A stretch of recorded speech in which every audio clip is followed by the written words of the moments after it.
Boa noite a todos, que Jesus nos abençoe hoje e sempre, trazendo um abraço fraterno do Lar Espírita Jardim de Maria, fica na Vila do SESI, no Ibura de Baixo. Nesta noite vamos falar sobre reflexões na missão da paternidade, logicamente uma referência a este domingo, onde a gente comemora o Dia dos Pais. Não que outros temas tenham a sua importância, os temas são complementares, A paternidade, a maternidade, você ser um bom irmão, você ser um bom primo, um bom vizinho, um bom colega de trabalho, estar nesse ambiente aqui de cooperação, tudo se complementa. Vamos destacar a paternidade só em referência à questão do domingo. E vamos começar pelo Pai Nosso, nosso Pai dos céus, a quem temos que ter a melhor reverência, a melhor unidade, a comunhão com os propósitos de Deus na nossa vida, no seu projeto superior, como inteligência suprema. Não existe outra inteligência maior do que a de Deus. Tudo que nós temos contato, tudo que nós temos a oportunidade de observar como seus filhos, deriva do nosso Pai maior. Humanamente se falando, a gente colocou o nome Pai, mas não é para a gente não ficar preso ao dicionário, às palavras, alcançarmos o Espírito.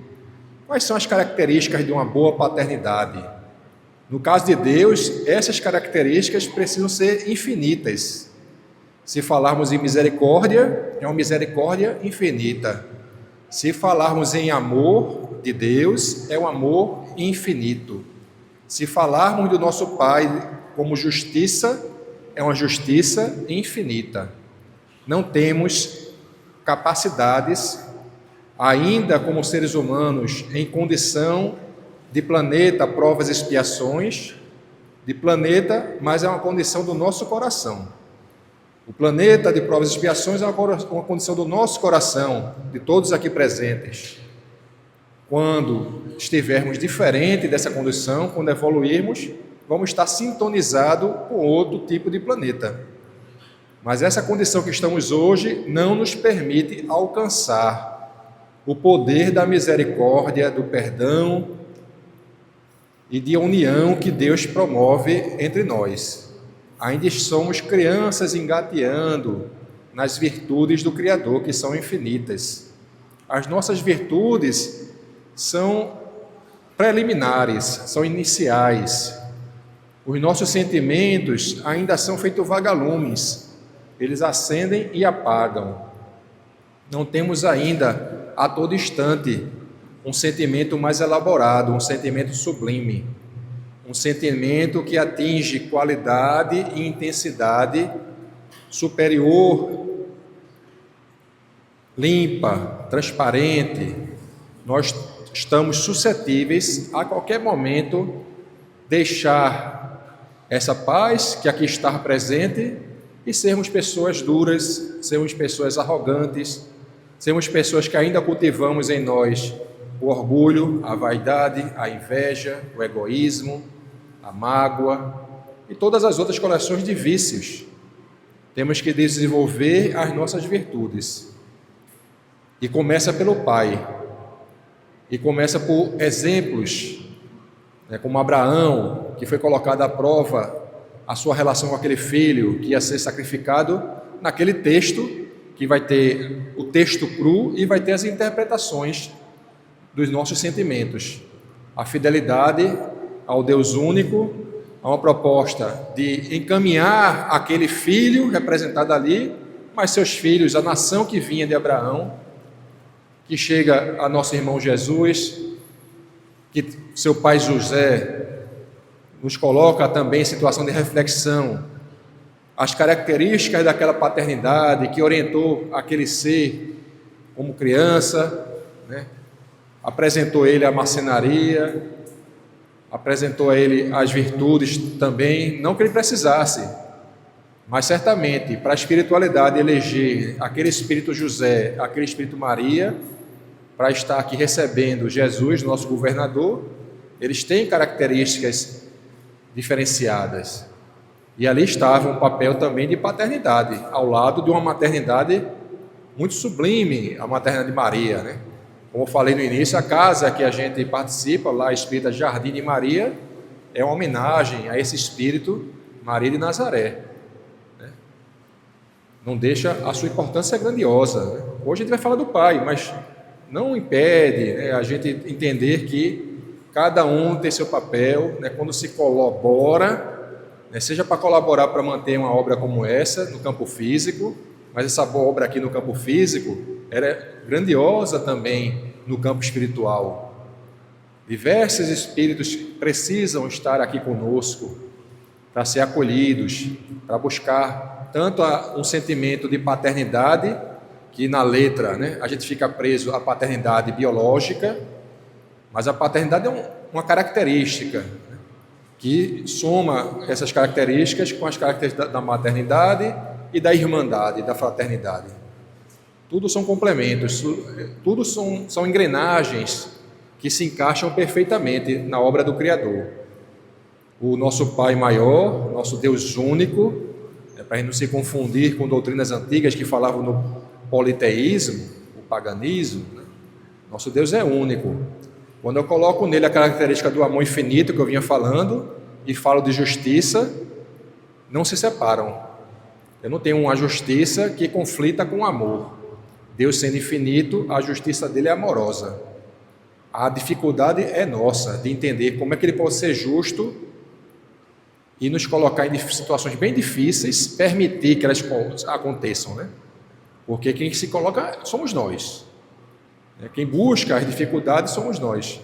O caminho que Deus tem para a gente é um caminho de glorioso, é um caminho de paz, de amor. E a gente se separa desse caminho, se desconecta e uma sequência de situações nos leva a passar pelos mecanismos da dor. Mas são consequências das nossas escolhas.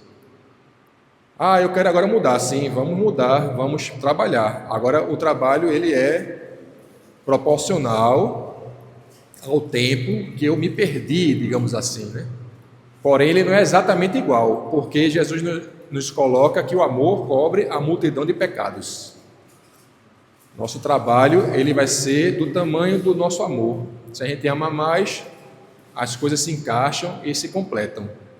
E dentro do amor do Pai, temos que capturar dele essas centelhas. Não estamos preparados, logicamente, para um amor infinito, um amor. Vamos ter, às vezes, raiva daquele filho, né? Desavenças, conflitos. Natural para um planeta que estamos.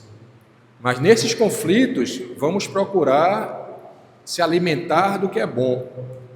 Aproveitar aquele momento para ver e reconhecer que o nosso coração ainda está preenchido por equívocos, ainda permite-se se equivocar em sentimentos, explodir, trazer situações difíceis para aquela família, é a nossa inferioridade.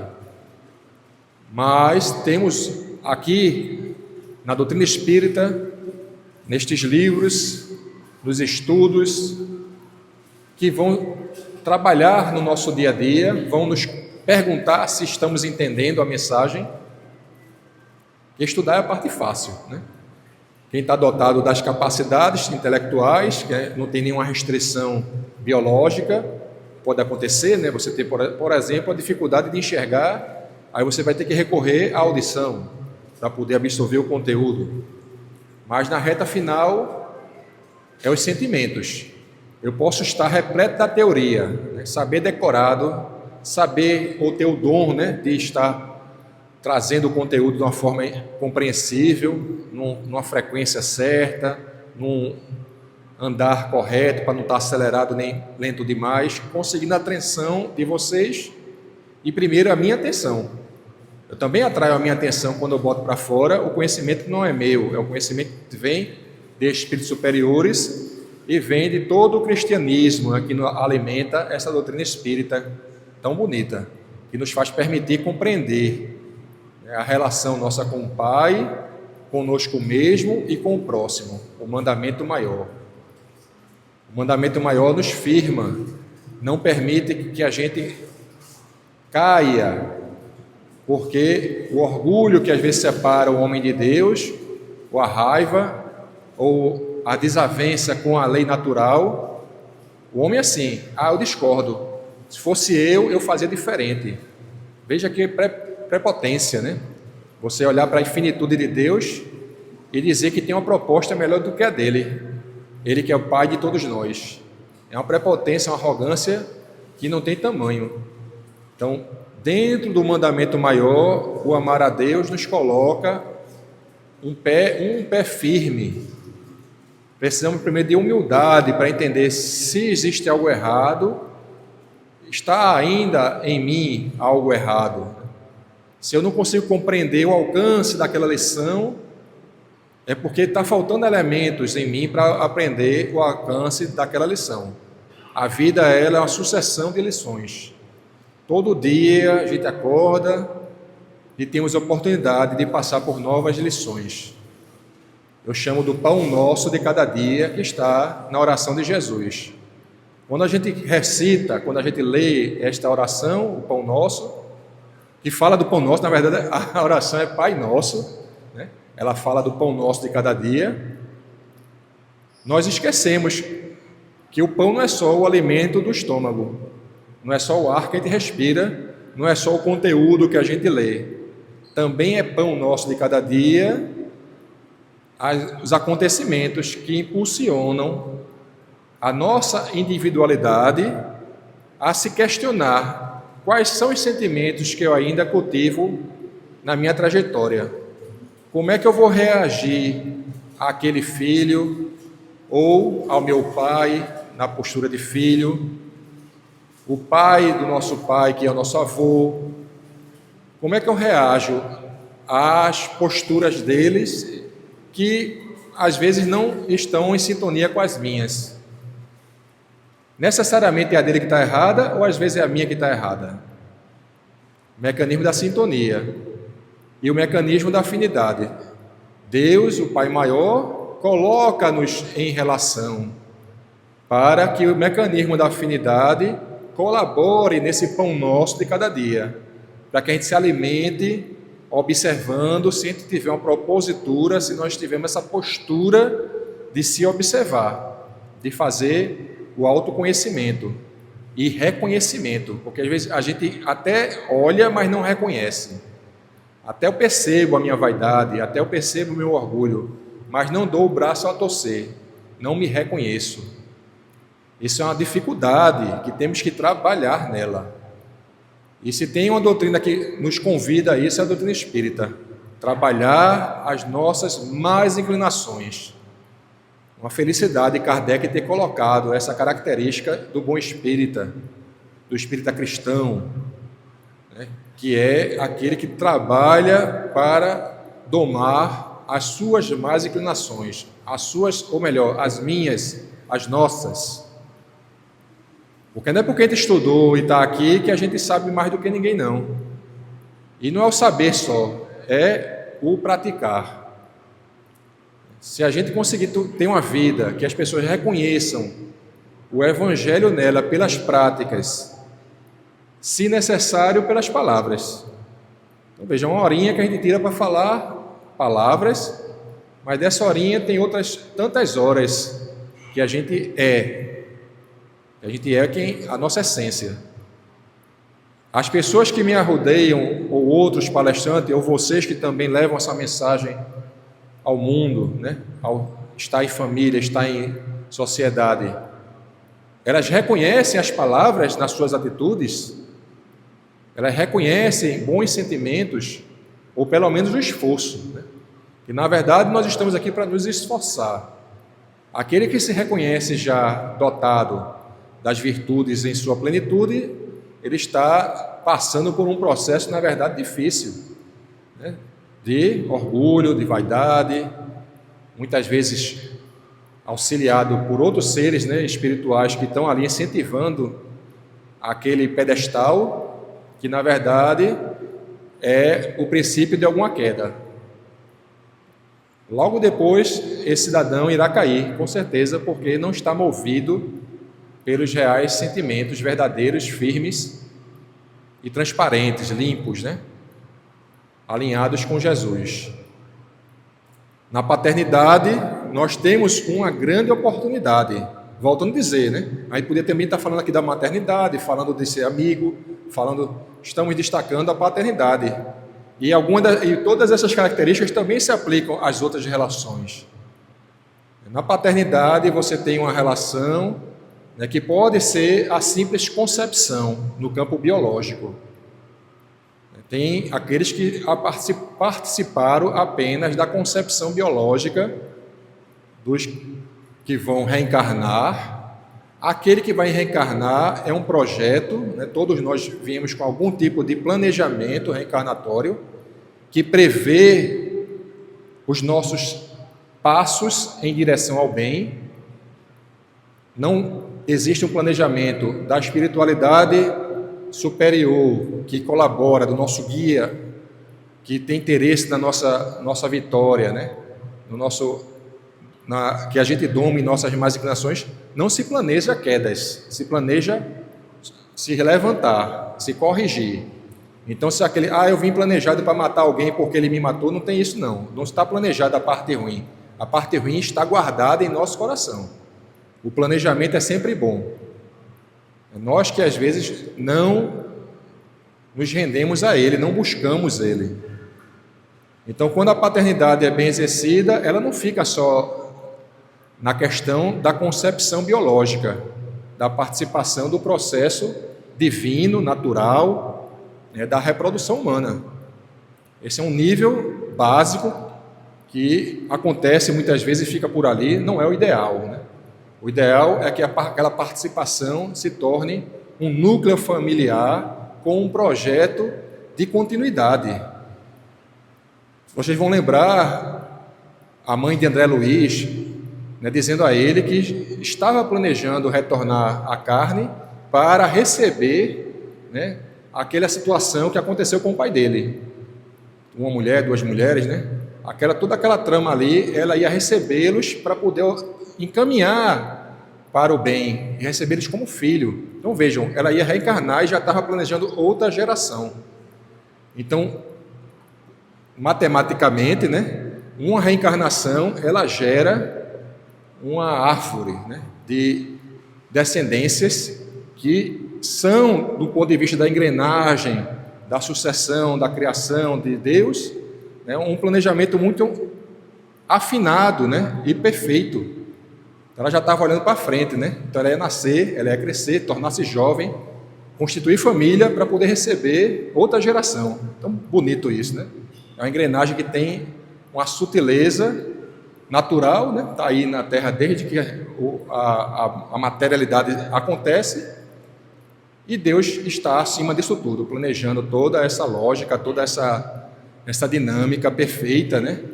E nós ainda aprender a tirar o melhor dela, a observar quando as dificuldades é um pão, é um alimento da nossa alma. A gente só enxerga pelo lado da dor, né, da dificuldade, e muitas vezes, não raramente, a gente olha com tristeza para aquilo ali, para como se fosse um Deus que só quer me prejudicar. Isso é uma semente que leva muitos a se separar de Deus, né?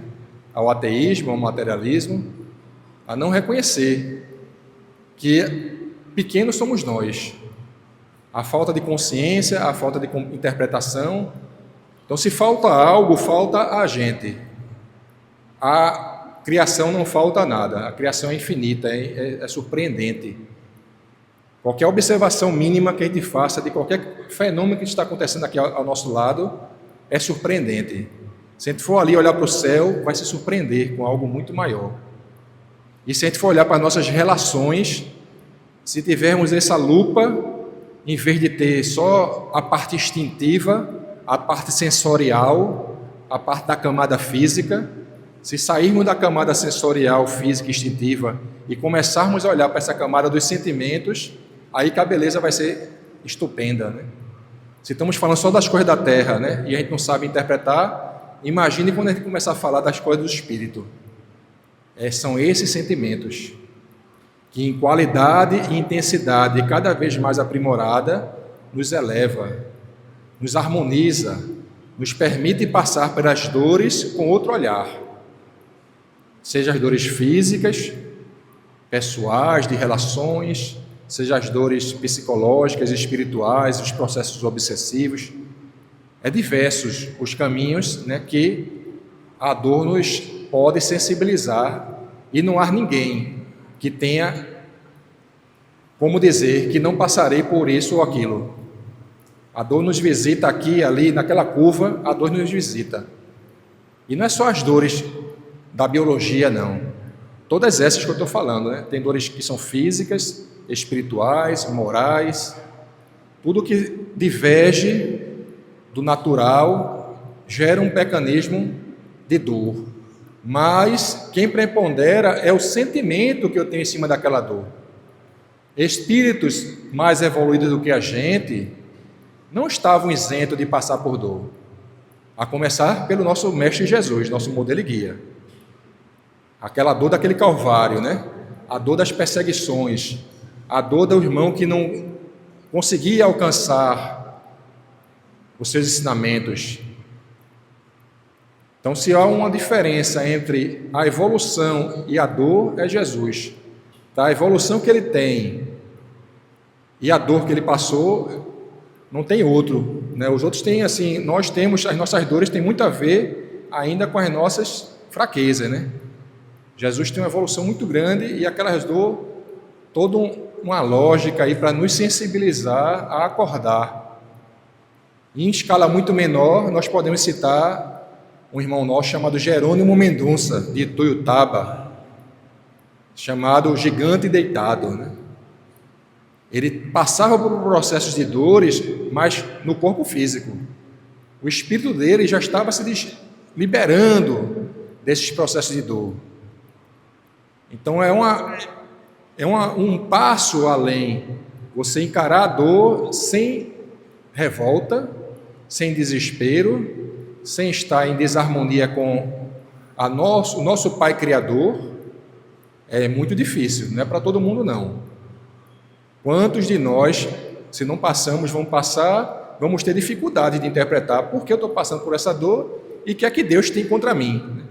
São as sementinhas da discórdia, as sementinhas da falta de comunhão com o nosso Pai Criador. Essas dúvidas. E se tem uma doutrina que tem capacidade de explicar um parâmetro muito maior, às vezes não toca nosso coração, mas a explicação está ali, né?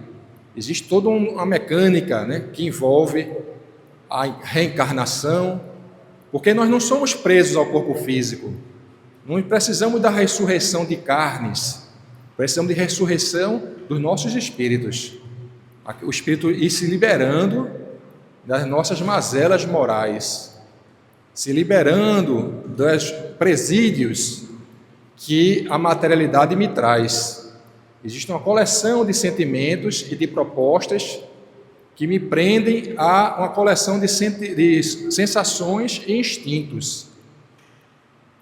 Já era tempo de nossa terra estar debatendo essa camada do espírito, a camada dos bons sentimentos. E às vezes mistura sentimento com instinto. Aí fica nessa dicotomia eterna, porque é os instintos que estão puxando a gente para situações da terra, que o espírito não tem esse debate. O espírito ele é desprovido de questões que estão presos às sensações e instintos da matéria. Aí Jerônimo Mendonça, ele passava por dores, né? Diziam que até que ele botava uma pedra em cima para poder a pedra compensar as dores que ele tinha no tórax, né? Ele andava numa cama deitado, fazia palestra, botava a cama ali, ele fazia uma palestra, botava ele numa Kombi, né? Ou num outro carro da época, né? Ele tinha um carro mais apertado, mas depois ele ganhou uma Kombi e levava ele, botava ali cada mensagem sublime, né? Aí você vê, a pessoa está sofrendo ali, mas ele o espírito dele não estava preso àquelas questões da matéria. E você vai, né? Falei Jesus, falei Jerônimo, podemos falar de Divaldo, tinha suas dificuldades cardíacas, respiratórias, né? Chico, visuais, fraquezas, Há trabalhos que entravam pela noite, né? Filas intermináveis que ele atendia até o último, 4 da manhã, 6 da manhã, para de 7, 8 já está de volta a algum trabalho. São espíritos muito evoluídos que, se não alcançamos agora, com certeza, mas a gente tem que tê-los como modelo, como referência, sabendo que o modelo maior é Jesus, mas esses representantes da doutrina do Mestre, do cristianismo, né, e tantos outros, né? Nossos livros estão repletos de pessoas que, quando estiveram na Terra, foram chamadas de santos. Voltam para nos dar a continuidade, preencher lacunas, nos dar mais elementos de entendimentos que faltam, né? Que geram revolta. Pessoa que não sabe por que uma criança nasce com defeito, nasce com doenças. A doutrina espírita tem diversas situações que nos colocam exemplos práticos. Por ser prática, ela também é ciência, ela é experimentável. Tem experiências que eu posso fazer nesse campo da espiritualidade. Tem debates que são da filosofia. E ela não esquece e traz para junto, né, a ligação com o nosso Pai, nosso Deus. Então isso tudo se complementa. São 3 aspectos que se complementam e colaboram. Então falamos do Pai que ele participou só da geração. Aí temos o Pai que gerou e sustenta. Sustenta do ponto de vista de pagar boleto, né? Pagar a escola, pagar o chip do celular, assinar Netflix. É um pai que gerou e sustenta. Mas ainda não é o pai que a gente quer falar. Ficou no caminho, não avançou. Parou na corrida, né? Ele gerou, sustentou. Tem os que sustentam porque a justiça manda, né? Lembram deles? A justiça vai lá, dá uma canetada e diz, ó, tem que sustentar. É o certo? Não é. A melhor paternidade vai além. Eu podia falar de várias outras categorias, mas por causa do tempo eu vou falar só de 4, né? O gerador, o sustentador e tem aquele que impulsionador. Ele participa da criação do filho, da vida dele, impulsiona a tirar boas notas, impulsiona a escolher uma boa profissão, impulsiona a comprar o primeiro carro, que seja um carro assim assado, mas ainda não é o que a gente quer. A gente quer um pai mais, né, que ele faça mais do que isso, porque desse tipo a Terra tem muitos, né? E se for só por aí, o filho não vai muito além. Um filho que vai ser um bom cidadão, vai, né? Vai ter um trabalho, vai comprar carro, vai comprar casa, vai formar família, mas estamos aqui para mais do que isso. Sempre eu falo em camadas, né? Tem a primeira camada que uma sustenta a outra, é natural, né? A camada física, meu corpo sustenta meu perispírito e que me liga ao espírito, na nossa perspectiva, mas na verdade é ao contrário, né? O espírito que ilumina o perispírito que consegue sustentar o corpo. Mas nós estamos presos, às vezes, a essas concepções muito materialistas. Então, essas camadas vão trabalhando, uma sobreposta à outra, precisam uma da outra, mas existe uma consciência maior para que a gente não fique preso em nenhuma etapa do caminho.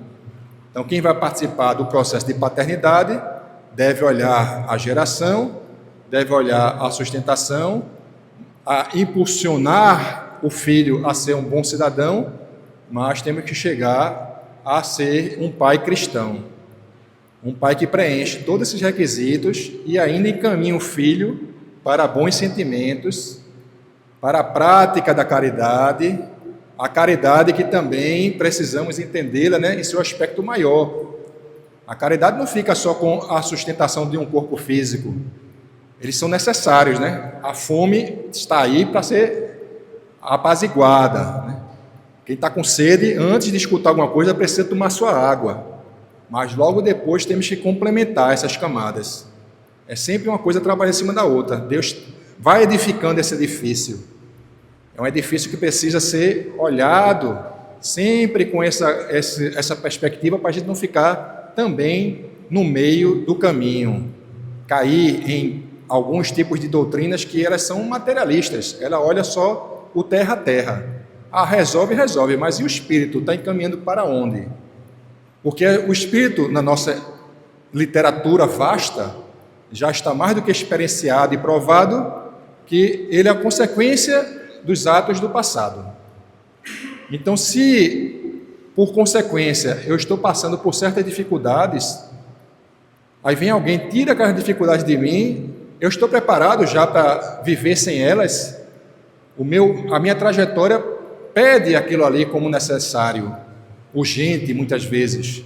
Aí eu vou lá e atrapalho, e às vezes sou gerador de mais quedas morais, porque eu estou olhando só o terra a terra, não estou olhando a dimensão que somos nós. A nossa dimensão é muito maior. Então está sempre atento, né, para a gente saber encaixar e não fazer aquela casa que está sobre a areia fofa, né? Concepções equivocadas.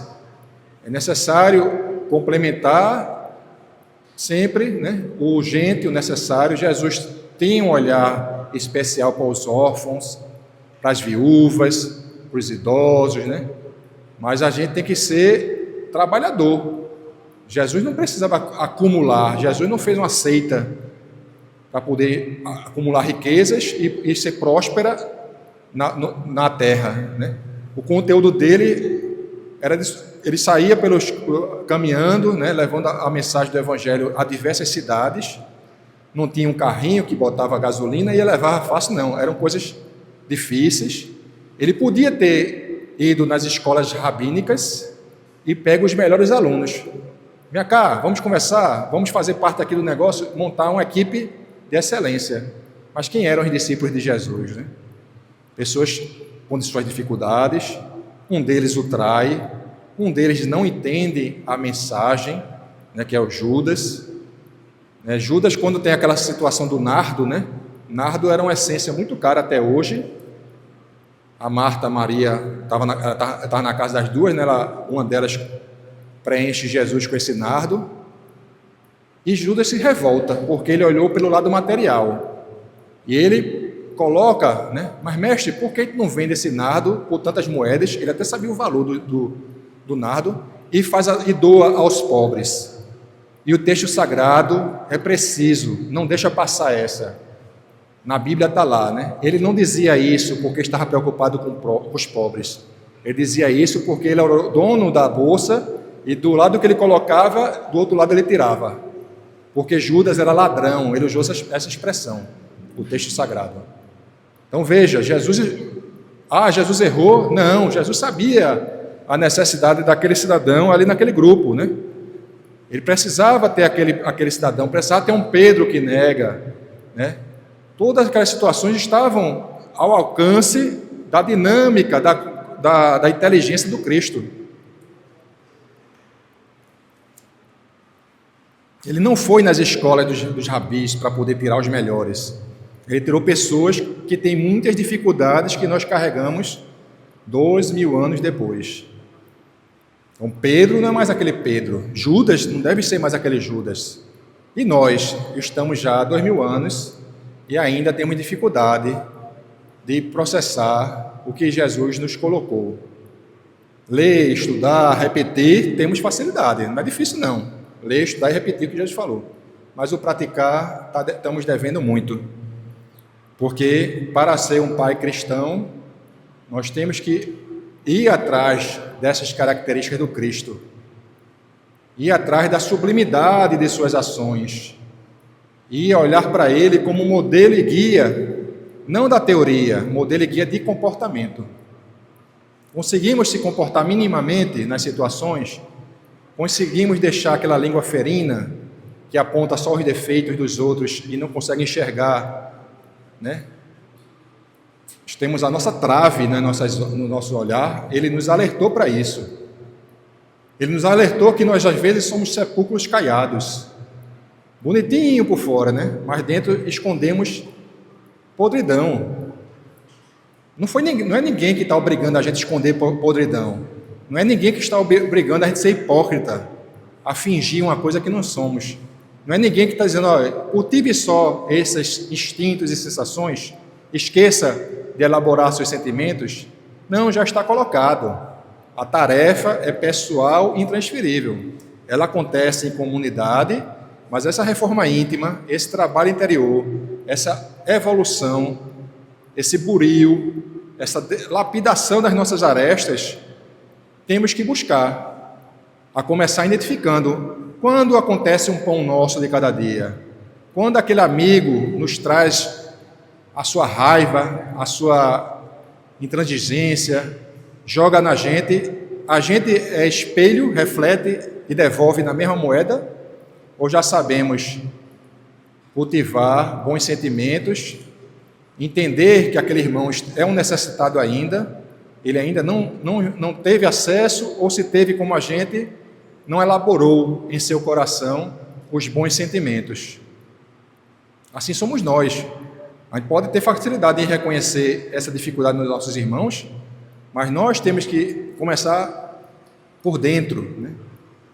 Limpando por dentro, enxergando como direcionar melhor a minha jornada. O mundo oferece diversas propostas, diversas são as oportunidades, diversas culturas, diversas situações, mas quais são que estão verdadeiramente alinhadas com a proposta do Cristo? Quando não é Kardec, né? Quando os Espíritos respondem a Kardec que Jesus é o modelo e guia, é porque é. Tem alguns que acham que não, que a gente só basta aceitá-lo como Salvador e o resto é Ele que vai fazer em nós. Mas nós somos filhos de Deus, né? Deus é inteligência. O projeto não é esse, não é um projeto de vaidade do próprio Deus, não. É um projeto inteligente que impulsiona seus filhos a buscar o caminho. E está lá, né? Eu sou o caminho, a verdade e a vida. O caminho para Ele é exercitar as mensagens que Ele deu. Não é mensagens ao vento, são mensagens fortes. Jesus, para todas as propostas hoje equivocadas, aquelas religiões que dizem, olha, a minha igreja é que salva. Aí Kardec, né, os Espíritos, fora da caridade não há salvação. Um centurião romano, né, que do ponto de vista da lógica, né, é o oposto, né, da proposta de Jesus, chega para ele, pede em favor de um servo doente que estava à distância. Ele diz, tá bom, eu vou lá. Ele disse, não precisa não, eu reconheço que basta a tua palavra e ele vai estar curado. Assim como eu comando aqueles 100 homens, vão para frente, vão para trás, vão por lado, eu mando, eles fazem, eu sei que se tu mandas, ele fica curado. Jesus não para por aí. O que é que ele diz? Né? Não vi tamanha fé em Israel. Para o que só aquela igreja salva, o centurião não vai ser salvo. Mas é do próprio Cristo que vem essa mensagem, é do próprio Cristo que vem a mensagem do bom samaritano. É para agredir mesmo aquela situação que dizia, só o judeu tradicional vai ser salvo. Não. Quem fez o bem foi o samaritano, quem fez o certo. O cidadão não teve nem a condição de dizer o nome dele, porque é impuro, né? Aquele que usou de misericórdia. A resposta foi, né? Para evitar dizer o nome que Jesus usou, samaritano. Veja como somos nós, né? Então o pai cristão, ele traz isso tudo para seu filho biológico, para a sua paternidade, que pode se expandir sim, além dos laços biológicos. O avô deve ser um pai 2 vezes, né? Um irmão que às vezes assume aquela sustentação daquela família. São diversas situações que acontecem, né? Diversas adversidades. A saúde, né, pode levar mais cedo algum ente querido, né? Acontece muito, né? Mais cedo na nossa concepção, pequena, né? Míope. Que para Deus não foi cedo nem tarde, foi o tempo certo. Agora a gente tem que respeitar os processos. Às vezes cometemos equívocos no nosso comportamento que antecipam, como também comportamentos corretos levam a chamadas moratórias, né? Existe esse caso de moratória que a pessoa precisa de mais um tempo para resolver algumas situações, e nossa literatura também nos dá essa boa revelação, né? Essa grande notícia que também existem moratórias. É muito bonito isso, né? Essa nossa doutrina nos colocando que a nossa inflexibilidade é o nosso olhar, o equívoco é nosso. Deus tem toda uma flexibilidade, não é mais olho por olho, dente por dente, não é mais. É o amor cobre a multidão de pecados. Ah, ele fez sofrer 100 anos, agora vai sofrer. Não tem isso não. Se ele amar intensamente, ele resolve aquele problema, às vezes num estralar de dedos. Mas tem que ser intensamente. Não estamos preparados por intensamente. Às vezes somos aquele fogo de palha. Às vezes somos exaltados, né? Estava até comentando que no livro dos Médios, no capítulo que você fala o método, Kardec fala dos alguns tipos de espíritas que ele já identificava lá no comecinho da doutrina, né? Então tem os espíritas exaltados, ou a melhor categoria é o espírita cristão. Isso é aquele debate, né? Esse espiritismo kardecista, né? Porque o espiritismo é a doutrina codificada por Allan Kardec. Aí o que Allan Kardec coloca é esse, o espírito exaltado, aquele que só olha o fenômeno, né? O experimentador, mas o nível que nós somos convidados a chegar é de espírita cristão, porque seguimos os mandamentos de Jesus Cristo, que trabalha nesse sentido todo, né?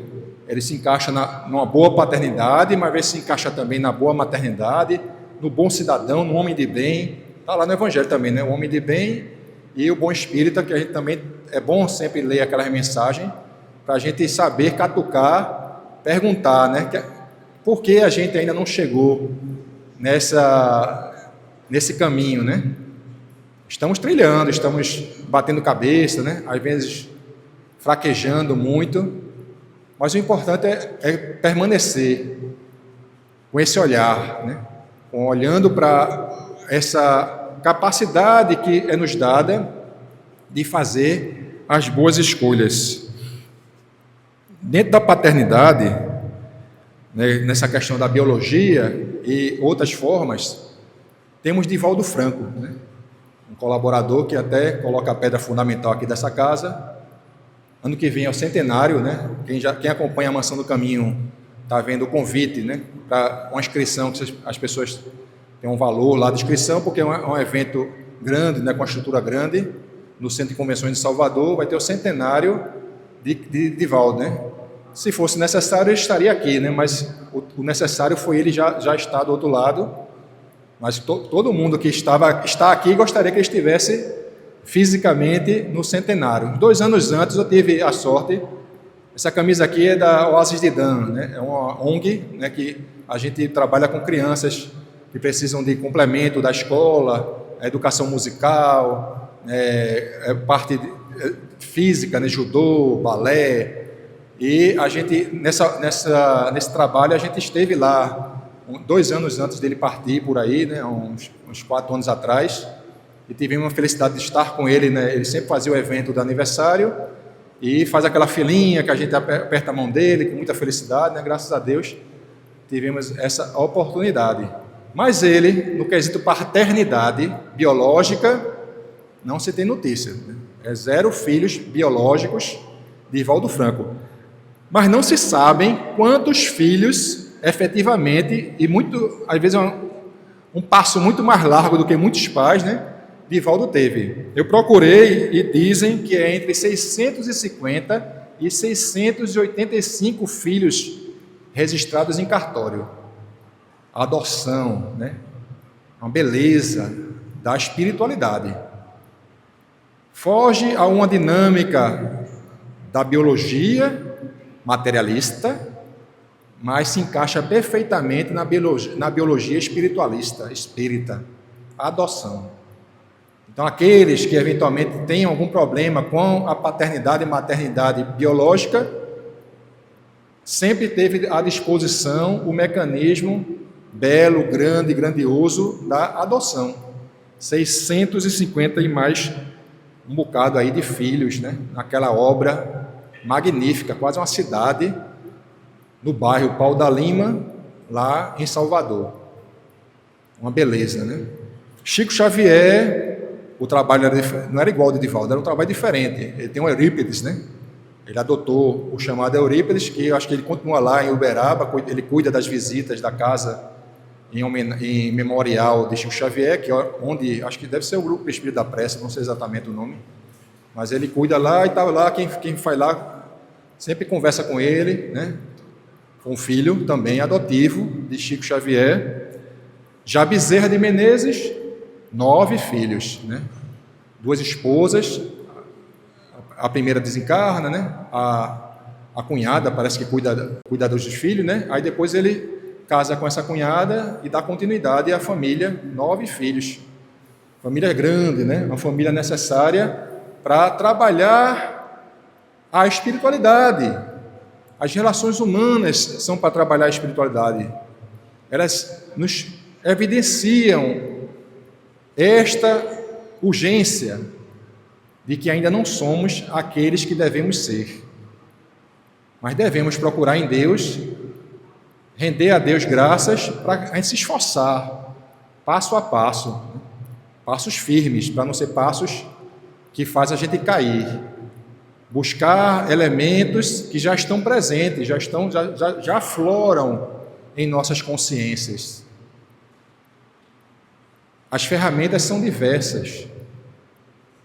A gente às vezes não quer pegar a mão no trabalho, não quer se colocar à disposição desse exercício, não quer usar da caridade, não quer usar da fraternidade, se nega a, de repente, a situação às vezes é favorável a uma adoção e a pessoa retrai. Então são diversas oportunidades de sermos cristãos, de sermos irmãos uns dos outros. E é o dia, é o passar dos momentos, é as convivências, que são os melhores laboratórios, os laboratórios da nossa consciência, que podem trazer esses experimentos divinos. A origem do laboratório é labor e oração, trabalho e oração. Sabemos sintonizar com a espiritualidade superior quando não tivermos as boas respostas, quando tivermos dúvidas, quando tivermos inseguros. Oração. Mas oração sem esquecer do trabalho e oração. É preciso, essas duas asas é preciso existir na nossa condição humana, na nossa vivência. Porque se a gente observar bem, os elementos para o pão nosso estão aí colocados. Todo dia tem pão nosso. Não é o pão da padaria, não é o pão do conhecimento. É também, né? São esses dois e mais também esse pão das relações humanas. Pais e filhos, mães e filhos, avós, tios, amigos, relações humanas, né? Que sejamos mais humanos, que sejamos mais sublimes, que usemos das ferramentas que a vida biológica nos favorece, sem abusar. Eu abuso do açúcar, eu abuso do sal. São abusos que a nossa dinâmica corporal às vezes ainda cobra, porque a consciência está pedindo, né? Mas eu tenho que, se eu sublimar minha consciência, se eu buscar elementos espirituais, se eu buscar essa sinergia com a espiritualidade, vamos todos nós, a começar de quem fala, que também precisa entender seus processos, né, os meus processos. É uma mensagem sublime essa doutrina para cada um de nós aqui presente, aos que acompanham pela internet, para todos aqueles que estão dispostos a abrir seu coração para a espiritualização cristã, para reencontrar Jesus, se perguntando por que há 2000 anos eu ainda estou dando pequenos passos. Vamos transformar esses pequenos passos em passos mais firmes. Que Jesus abençoe hoje e sempre.